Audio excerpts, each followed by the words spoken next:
Jules travaille comme policier à San Diego, en Californie, depuis plus de 15 ans. Plus précisément, il fait partie de la brigade canine.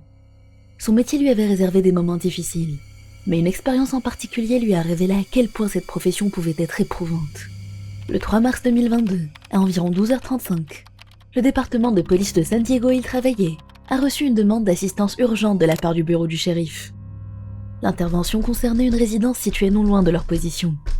Les adjoints du shérif tentaient de remettre des documents d'expulsion à une femme qui avait accumulé plusieurs avis. Mais lorsqu'ils avaient essayé de lui parler, ils avaient vu qu'elle tenait un grand couteau. Elle a refusé d'écouter, a claqué violemment sa porte et l'a barricadée. C'est à ce moment-là que Jules et plusieurs autres policiers ont été appelés en renfort. Sur place, on lui a ordonné d'attendre devant le hall avec son chien, au cas où la brigade canine serait nécessaire. Et finalement, ils ont été appelés à entrer dans l'appartement, pour trouver une solution moins létale. Une fois sur place, l'un des adjoints a défoncé la porte. Jules et plusieurs autres policiers ont pénétré à l'intérieur. Ils ont immédiatement ordonné à la femme de sortir les mains en l'air, mais elle a refusé d'obtempérer. Elle se tenait dans une pièce dont la porte était ouverte. Un adjoint, Jason, a tiré plusieurs coups d'intimidation sur le mur pour tenter de la faire obéir et éviter une confrontation, en vain. La femme s'est soudainement ruée sur eux, brandissant son couteau. Les officiers ont reculé précipitamment dans le couloir, tandis que Jason tentait de tirer sur elle, mais il a raté ses tirs. Elle a alors lancé son couteau dans leur direction. La lame a atteint la poitrine de Jules, y restant enfoncé pendant 1 ou 2 secondes avant d'être retiré. Un autre officier a immédiatement ouvert le feu. La femme a été touchée au moins une fois, et elle en est morte sur le coup. Jules, quant à lui, était figé par la douleur. Il a crié qu'il avait été poignardé, mais personne ne l'a remarqué au début. Quelques secondes plus tard, un des policiers a demandé si quelqu'un était blessé. Jules a de nouveau hurlé qu'il avait été poignardé, et cette fois, il a immédiatement été pris en charge et transporté à l'hôpital. Heureusement, sa blessure ne mettait pas sa vie en danger. Après avoir reçu des soins, il a rapidement été autorisé à quitter l'établissement. Il a appris plus tard que la femme qui l'avait poignardé qui avait été abattue se nommait Yan Lee. Elle avait 47 ans. Elle avait reçu plusieurs avis d'expulsion, mais avait toujours refusé de les accepter. La veille de sa mort, elle avait même menacé un concierge avec son couteau. Jules a réussi à tourner la page sur cet événement, mais il n'a jamais oublié cette sensation. Cette douleur si intense qu'elle lui a fait croire, l'espace d'un instant, qu'il ne s'en sortirait pas vivant. C'est simplement l'une des nombreuses aventures d'un policier de terrain.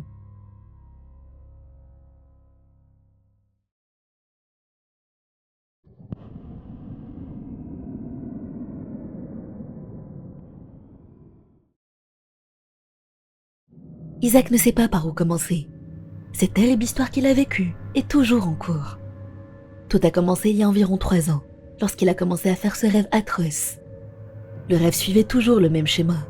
Il se retrouvait sur une balançoire, dans une aire de jeu, aux côtés d'un homme, même s'ils étaient tous les deux adultes. L'homme parlait une langue étrange, et ne semblait pas venir de ce monde, mais curieusement, dans son rêve, Isaac comprenait ce qu'il essayait de dire. L'homme disait s'appeler Ash. Puis, le soleil disparaissait brusquement à l'horizon, et la nuit tombait. Ash s'enfuyait alors, terrifié. Dès que la nuit tombait, l'obscurité devenait si intense qu'Isaac ne voyait plus rien.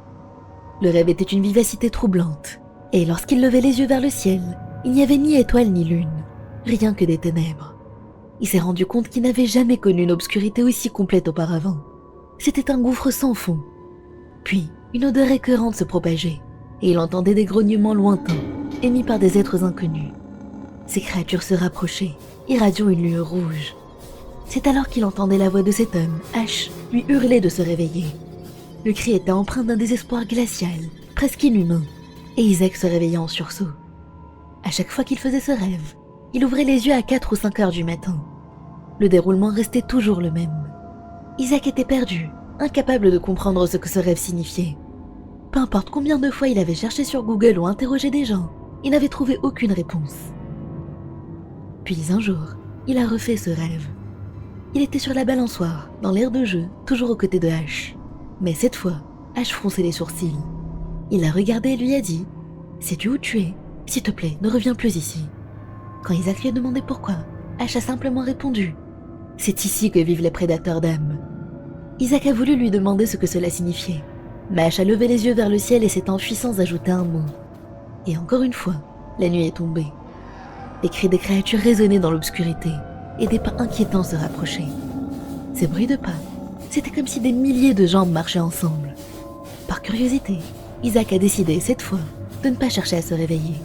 Il a attendu. Les murmures se sont intensifiés alors que les créatures s'approchaient. Mais leur langage restait étrange, incompréhensible. À cet instant, une peur terrible s'est emparée de lui, et il a su qu'il devait se réveiller.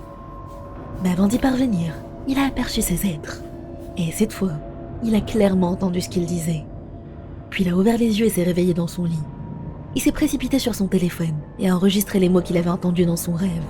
Il sonnait comme ceci. Ça brioque, ça brioque. Mais il n'avait aucune idée de ce que cela pouvait signifier. Ça ne ressemblait à aucune langue terrestre. Un frisson l'a parcouru et il n'a plus réussi à se rendormir.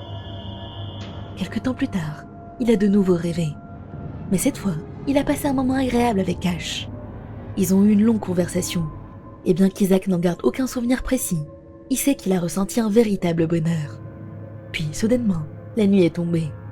Les monstres se sont approchés et Ash a hurlé en tentant de fuir. Mais cette fois, c'était trop tard. Les créatures étaient déjà là. Elles ressemblaient à des mille-pattes gigantesques. Et elles ont dévoré Ash. Isaac a entendu le bruit atroce de son corps se faisant déchiqueter. Le craquement de ses os, le bruit des mandibules mâchant sa chair, et la couleur rouge éclatante de son sang. Tout semblait plus réel que la réalité elle-même. Il a voulu crier, hurler à s'en briser la voix, mais aucun son n'est sorti. Et la douleur, il avait l'impression que sa tête allait exploser sous l'effort. Puis après avoir fini de dévorer Ash, l'une des créatures s'est jetée sur Isaac et l'a mordu au bras. La douleur était insoutenable. Il a immédiatement cherché à se réveiller, et heureusement, il a ouvert les yeux dans son lit. Mais le plus effrayant, c'est que son bras lui faisait un mal de chien. Il est allé à l'hôpital, et le médecin lui a dit que son bras était gravement enflammé. S'il avait attendu plus longtemps, la blessure aurait pu s'infecter au point de se nécroser. Par chance, il a été soigné et a pu récupérer. Mais le pire dans tout ça, c'est qu'il continue à faire ce rêve, encore et encore. Et désormais, il est seul sur la balançoire, Ash n'étant plus là. Mais il ressent un bonheur inexplicable dans cette ère de jeu.